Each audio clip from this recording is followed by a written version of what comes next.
네, 오늘은 박근혜 대통령 탄핵 심판에서 검사 역할을 하게 될 권성동 국회 법사위원장 모셨습니다. 네, 어서 오십시오. 예, 안녕하세요. 뭐 위원장님 비박계이긴 합니다만 이 여당 출신으로서 이게 대통령에 대한 준엄한 그걸 해야 되는데 좀 마음이 어떠십니까?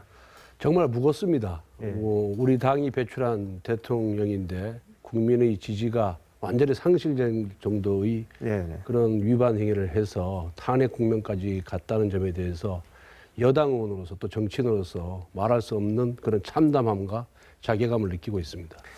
예, 뭐 혼자 하시는 건 아니겠습니다만 이 검사 역할을 하시면서 탄핵의 정당성을 어떤 식으로 좀 주장을 하실 생각이십니까? 이번 탄핵 소추 사유 중에서 가장 중요한 부분은 아무래도 검찰 수사 예. 결과라고 볼 수 있을 겁니다. 그래서 그런 부분에 있어서 과연 그러한 대통령의 행위가 헌법과 법률에 네. 위배된 행위인가 아닌가 하는 점이 쟁점이 될 것이고 예. 또 국회의 제적의원 3분의 2 이상이 찬성을 했고 국민의 80%가 탄핵에 찬성을 하고 있는 만큼 네. 그 탄핵 사유를 중심으로 해서 그 정당성을 입증하도록 그렇게 네. 노력을 다하겠습니다. 근데 법조인신이니까 이 혐의만 가지고 이 헌법재판소가 이 결론을 내기가 참 쉽지는 않아 보이는데 어떻습니까? 그렇습니다. 지금 저희들이 헌법재판소에 제출한 서류는 탄핵 소추 사유서와 예. 그다음에 이번 검찰이 최순실 등에 대한 공소장만을 제출했고 그렇죠. 예. 저희들이 아무런 증거를 갖고 있지 않습니다. 예. 결국은 그 검찰 수사 결과가 사실로서 인정이 돼야 되고 네네. 그 사실 인정에 터잡아서 과연 법률적으로 그것이 헌법이나 법률에 위배된 행위인가라는 평가를 받아야만 네. 탄핵 사유가 되기 때문에 아무래도 검찰 수사 결과가 이번 탄핵에 있어서 가장 중요하다 이렇게 보고 있습니다. 근데 위원장님은 될 수 있으면 더 빨리 해달라고 말씀하시지 않으셨습니까? 그렇습니다. 뭐 이제 재판이라는 것은 절차적 정의 문제인데 네.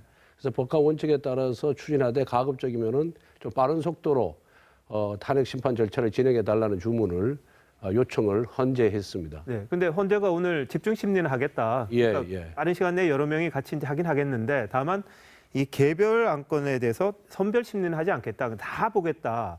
이런 이야기를 했습니다. 그러면 이게 아무래도 심리가 좀 늦춰질 수밖에 없는 그런 상황 아니겠습니까? 물론 이제 헌법재판소에서 재판관 전원 회의를 통해서 네네. 심리 방식을 결정했기 때문에 같은 헌법기관으로서 헌재의 결정은 존중이 되어야 된다 이렇게 네네. 생각을 하고 있습니다. 그래서 결국은 헌재가 지금 아무런 심리를 하지 않은 상태에서 네. 중요한 것부터 하겠다라고 하면은 본인이 헌재가 이미 결론을 내려놓고 심리를 한다는 인상을 주기 때문에 네. 저는 그런 얘기를 한 것이 아닌가 이렇게 저는 이해를 하고 있습니다. 그럼 뭐 지금 말씀하신 부분에서 좀 더 빨리 될 수도 있다고 그렇게 예상하시는 거군요. 그렇습니다.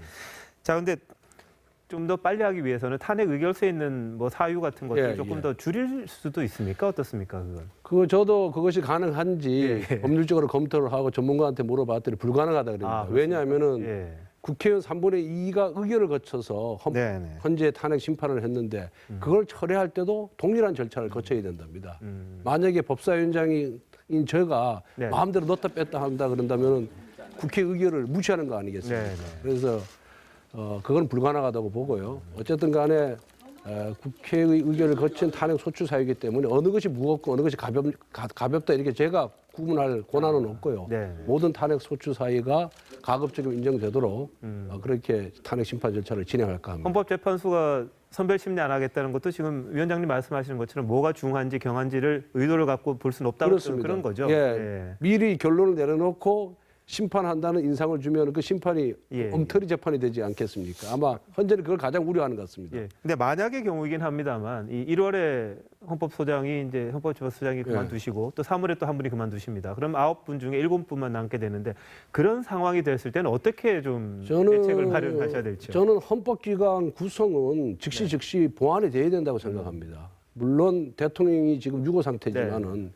대통령 권한대행이 대통령 권한을 행사하고 있고요. 네네.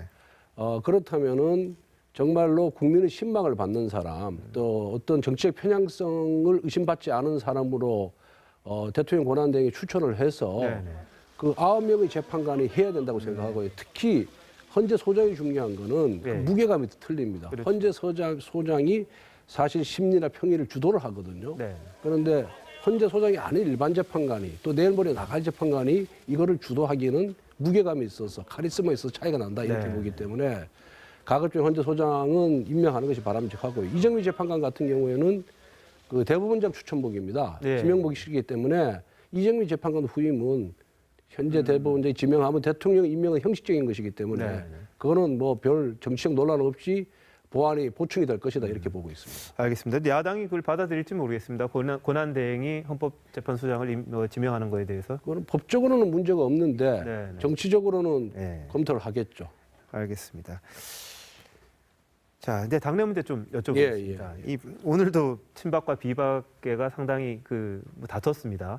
당의 운명을 어떻게 좀 보고 계십니까? 아 정말 뭐 부끄럽고 여기서부터 참담합니다. 아 사실 이 최순실 사태를 비호하거나 방조하거나 네. 방기한 것이 이 친박 지도부의 현 지도부의 책임이고 이번에 탄핵 소추에 대해서 반대를 했습니다만은 결국은 의결되지 않았습니까?